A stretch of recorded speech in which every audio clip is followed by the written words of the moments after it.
The rain had been falling for hours, tapping against the glass doors of Silver Trust Bank like restless fingers demanding attention. The storm outside mirrored the storm in his life. Armand stood at the entrance, clutching a worn leather wallet that seemed too light for the weight of his heart. He wasn't dressed like the kind of man who usually walked into banks. His shirt was faded, his shoes scuffed, and his face carried the tired lines of someone who had been fighting too many battles for far too long. People inside glanced at him as he entered, their eyes lingering just a little longer than courtesy demanded. He knew what they saw, not a customer, but a problem. And still, he walked to the front desk with quiet dignity, though every step felt like dragging chains. "Good afternoon," he said softly to the receptionist, a young woman with bright lipstick and an expression of permanent disinterest. "I'd like to withdraw some money." She gave him a quick once-over, her eyebrow arched. "From which account, sir?" Armand's lips tightened. He had only one account, the savings account he had opened years ago when he still believed life would get easier, when he still had dreams of expanding his small workshop and maybe even employing others. That was before debts swallowed him, before his business failed, before his wife's illness drained whatever was left. He handed her the slip of paper he had filled out earlier. She scanned it, then her lips curled almost imperceptibly. "Sir, you don't have enough balance for this withdrawal." The words stabbed him, though he had expected them. He cleared his throat. "I see. Then, maybe I could take a loan, just a small one. I can work hard to repay it. If I could just have." Before he could finish, the receptionist waved her hand dismissively. "That's not my department. You'll need to speak to the manager." But, she let the word linger like a cruel whisper. "I wouldn't get your hopes up." Armand nodded stiffly.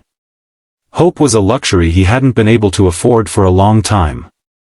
Still, he walked toward the glass-walled office at the back, where the branch manager sat in a leather chair, scrolling through his phone. The manager looked up as Armand entered. He was a man in his late 40s, sharply dressed, with a gold watch gleaming under the fluorescent lights. His smile was thin, forced, and cold. "Yes? How can I help you?" Armand hesitated, then sat down across the desk. "Sir, I need a small loan. Just enough to cover some medical expenses. My wife she's in the hospital. The treatment is expensive, but if I can get her through the next few weeks, I'll manage to pay you back. I promise."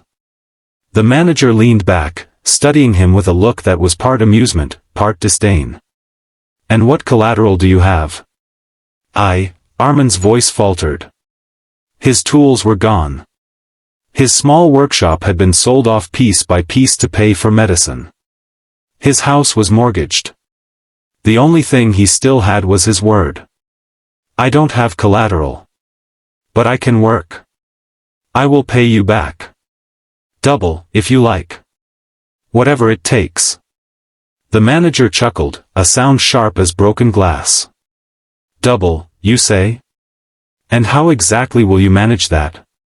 By selling dreams? People like you." He shook his head slowly. "You walk in here with nothing, expecting handouts. This isn't charity, it's a bank." Heat rose to Armand's face, but he forced himself to stay calm. "I'm not asking for charity. I'm asking for a chance." The manager laughed louder now, leaning forward. "A chance? Listen, I'll tell you what. If you even have a balance worth looking at in your account, I'll personally give you double of it. How about that?" Armand's heart clenched. He knew exactly how much was left in his account, barely enough to buy a meal for a week. But still, he nodded. "Fine." The manager pressed the intercom. "Check this man's account balance," he ordered, smirking. Moments later, the receptionist walked in with a printed slip. She handed it over, trying to hide her own smirk. The manager glanced at it and burst into laughter. 53 rupees. 53. He shook his head, slapping the paper down on the desk. Do you know what that is worth here? Nothing. You've wasted my time. The laughter echoed in Armin's ears as he sat there, swallowing the sting of humiliation. He gathered his dignity like a fragile cloak around him and stood up. His voice was low but steady. Someday, sir, you'll regret laughing at me. The manager waved him away with a dismissive flick of his hand. Yes, yes. Go on then. Don't waste my time with fairy tales. Armin walked out, each step heavier than the last. He wasn't sure what hurt more, the rejection, or the way people in the lobby were staring, whispering, enjoying his disgrace.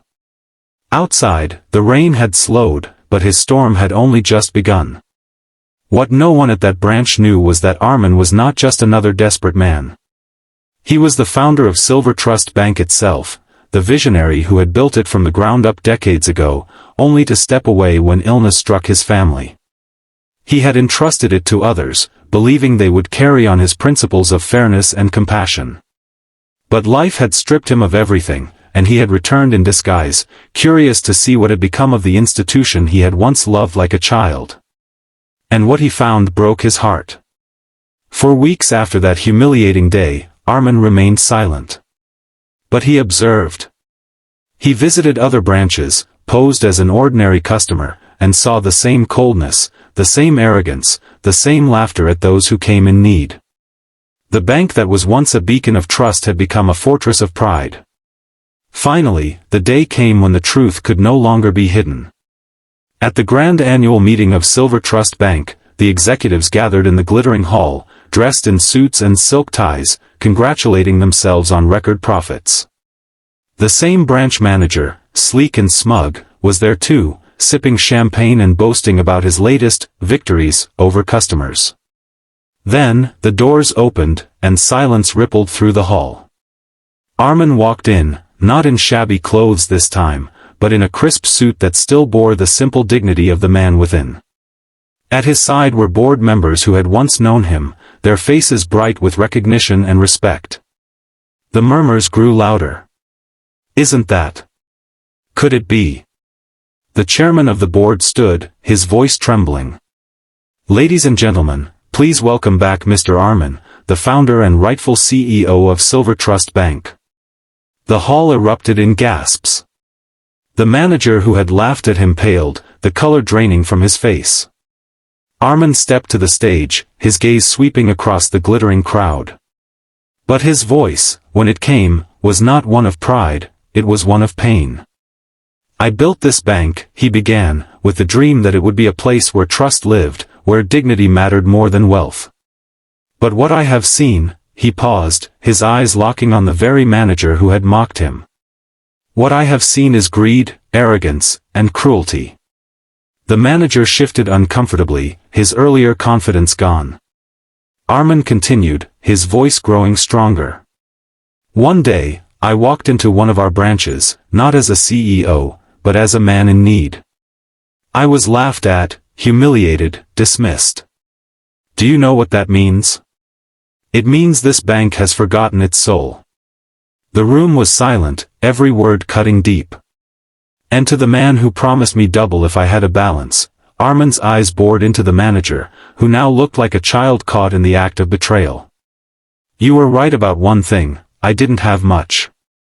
53 rupees. But what you didn't know is that those 53 rupees were worth more than all your profits, because they carried hope.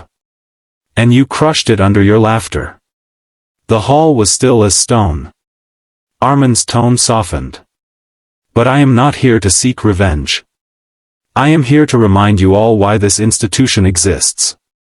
Not to make the rich richer, but to serve every human being with dignity. That is the only balance that matters. The audience erupted in applause, some even standing.